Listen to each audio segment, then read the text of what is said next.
All right, take two. Had a pancake. Bad Girl Mystic here with my daily, well, not kind of daily, vlog about healing trauma with a creative practice. I go more in depth about my background and what kind of practice I do and stuff like that in previous videos. I suggest watching them. If you want to know what my street creds are, what I've studied, what I've learned, where I've worked, you can always go to my website, badgirlmystic.com. But I'm going to jump right into it. So I've been talking about with y'all the chakra system, and particularly what I'm doing is I am using my own practice this year. I'm like slowing my roll, getting more focus, really doing deep dives into each chakra because I found out that each chakra is connected to the wheel of the year used by witches. And currently I am using the language and practices and craft and art of witchcraft for my own deeper connection with myself and through nature.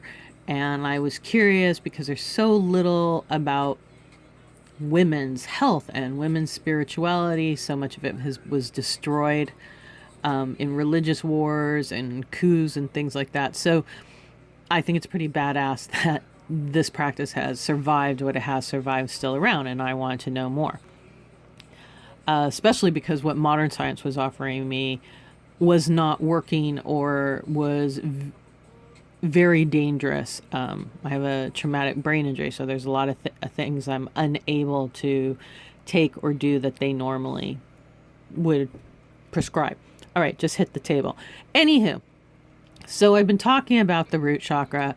I've talked to you guys.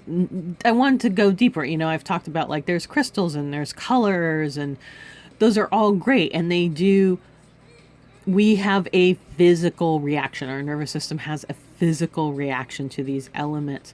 We're a big quantum soup and made up of all these different elements. So it's like a tuning fork. It's no wonder that when we connect with these in our environment, there is a healing. We're not an isolated island from the rest of the world. We're very much connected. And I talked about that yesterday with the root chakra and the ace chakra, and that bridge between the two. The ace chakra, if you think of, is the field surrounding us that has been measured by science, that in fact our heart has this incredibly strong energetic field that can feel things as far away as a football field.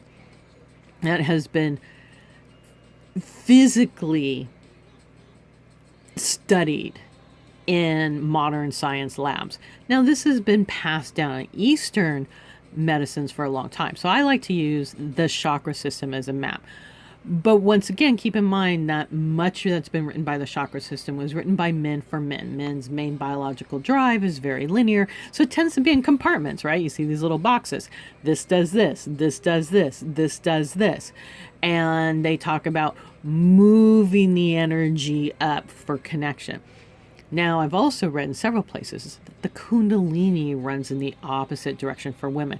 So I thought that runs that way. For many years, I even became a yoga teacher trying to figure this out. But what I believe is more in tune with women's systems is that we move in cycles, and our main biological drive is connection, and that it's connecting the cycles, connecting the chakras, especially from trauma where we've had to live in a state of disconnect for survival, disconnect from our body, disconnect from any physical or emotional pain that was being inflicted on us. Now, right now, since I said we've been in the root chakra, I've talked a lot about doing inventory of your environment and physically how you feel, what you're putting in your body, diving deeper in your shadow work, focusing on your own journey and experiences from age 0 to 7, which is the root chakra years.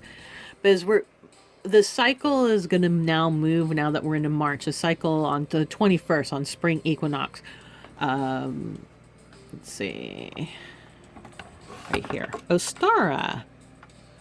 We're going to be moving into the sacral chakra, which is assimilation, emotions, feeling. I call it the feels chakra. The root chakra is like our earthship, the skeleton, the elimination system, lymph. I'll go into elimination more. I literally know my shit about this. I used to teach digestive health for Renew Life as a regional educator and sales manager. But for right now, like, pay attention. Are you constipated? What kind of poops are you having? It's a huge source of information on what's going on with your own body and where there is an imbalance. So it's talking about balancing masculine and feminine energies. If you can also think of masculine and feminine energies as conscious and unconscious. And this is very important for shadow work. Instead of seeing shadows as demons that are out to get us, that we're at war at, some major fucking flaw within us, which once again, if you think of from yoga, this very warrior spiritual approach is very masculine. They need an opponent. For me, I found it very draining and found it only compounded and drove my trauma deeper into secrets. And last thing you need is more secrets. The weight is just so intense. So you want to free up, and that's part of flow. So I'm going to talk more about creating a flow, a bridge to the chakras, not only through physical body work and breath, and talismans and crystals and shadow journaling, but also about creating that bridge to make that deeper connection. So we're going to build connection. For anyone who has rescue animals, I have chihuahuas, and they have these highly tuned systems, and one of my little chihuahua that's less than 5 pounds was badly traumatized. It's been a slow road, and there was a time I could barely touch him. Now he has so much trust with me. It's been a gentle, slow repetition over and over and over, confirming to him that he's in a safe environment. And that's what we need to do when we're in a state of disconnect, is not only establish, like, mentally saying we trust ourselves, but actually feel that flow and that trust. So one of the great ways to do that, and I've written this down here, is I've gone through Amy's book. She's got a lot of great reference, a lot of great information, and I put what's called magic helpers. Wherever she's wrote, like, the crystals or the colors or the herbs or food or guardians or plants, and I look at how I can incorporate that into the month for myself. Colors is a super easy way with coloring. I just focus on the month, the colors of the month. So for March, it's white and light blue is what I found on the internet. I added orange for the sacral chakra. Specifically, I've been working with peach. So if you think of the sacral chakra and balance, we're moving into spring, planting those seeds. This is an avocado seed. I'm from California, second generation, California girl. So I love avocados, grew up with them in the backyard. So I love having an avocado seed as a root chakra reminder of my ancestors, where I've come from. I'm very proud of the fact of my family on my mom's side is immigrants from Mexico. My mom is a first generation Mexican American Latina woman who had her own business in the 60s and 70s. Like, I remember my mom not even be able to get a business loan because they wanted her husband, because she was divorced and she didn't have a husband to sign for her. I love keeping selenite around. This is my new jam. Also, in terms of connecting, thinking about what's going on with yourself. If if you have physical ows and pains and tension, one of my favorite things to do is use a pendulum. Now, Amy has suggested scrying, like in water and fire. And I'll be honest, in the past, I haven't had a lot of patience for that. I prefer a pendulum. I love feeling the rhythm of a pendulum. And then the other two things my jam, talked about stuff going on with a neighbor that's been doing triggers that's getting kicked out. This has been great. Found this flower essence on Amazon, post-trauma stabilizer.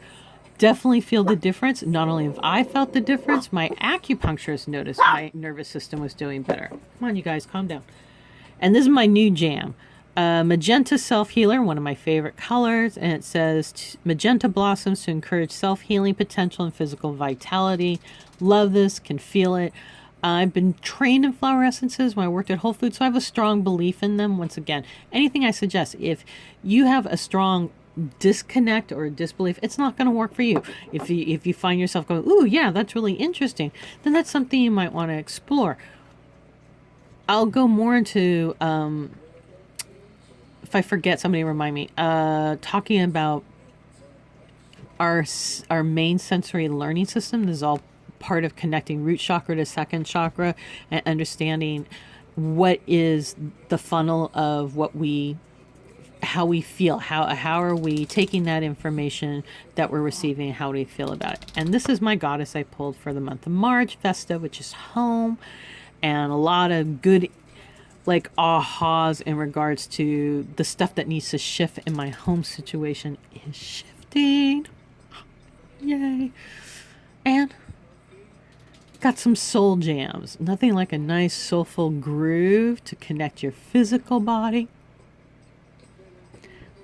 with your feels. All right, Instagram's extended the amount of time on these. I don't know how long, but I still want to keep them under 10 minutes, which today I didn't do. Anyway, thank you guys. Mwah. Peace out. If you ever have questions about anything I talk about or want me to talk about something more, just drop me a DM. All right, have an awesome day.